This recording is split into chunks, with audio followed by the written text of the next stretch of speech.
Hi అండి. Hand cutting ఎలా చేసుకోవాలో అయితే సింపుల్ మెథడ్లో అయితే చెప్తాను. ఈజీగా ఉంటుంది, చాలా చక్కగా అర్థమవుతుంది. ఇప్పుడు మనం హ్యాండ్ కోసం చూస్ చేసుకున్న క్లాత్ని 4 ఫోల్డింగ్స్గా అయితే వేసేసుకోవాలి. వేసేసుకున్న తర్వాత క్రాస్ ఉంటుంది కదా, అది తీసేసుకొని మళ్ళీ పావించు మార్కింగ్లో అయితే గీత అయితే గీసేసుకోవాలి. గీసేసుకున్న తర్వాత హ్యాండ్ హైట్ అయితే చూసేసుకోవాలి. హ్యాండ్ హైట్ చూసుకున్న తర్వాత హ్యాండ్ అనేది రివర్స్ చేసుకోవాలి. రివర్స్ చేసుకొని బ్యాక్ పార్ట్ వైపు ఉన్న హ్యాండ్ని అయితే మనం పై వైపు అయితే ఉంచుకొని ఇట్లాగా మనం హ్యాండ్ లూజు ఖర్చు కోసం ఎంతైతే ఉంచుకున్నామో దాన్ని అయితే చూసుకోవాలి. మళ్ళీ సంఖ వైపు హ్యాండ్ హైట్ కూడా చూసేసుకొని మార్కింగ్ అనేది వేసుకోవాలి.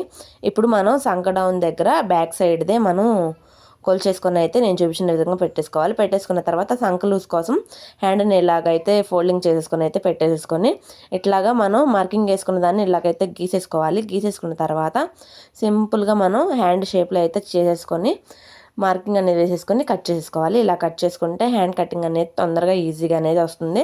చాలా సింపుల్గా అయితే కూడా అయిపోతుంది. హ్యాండ్లో ఎలాంటి తేడాలు అయితే ఉండవు, చాలా నీట్గా ఉంటుంది. మనం బ్లౌజ్ కుట్టేటప్పుడు కూడా హ్యాండ్ స్టిచ్చింగ్ రౌండ్ కూడా చాలా అంటే చాలా నీట్గా అనేది వస్తుంది. నేనైతే ఎప్పుడు ఇలాగే కట్ చేసుకుంటాను.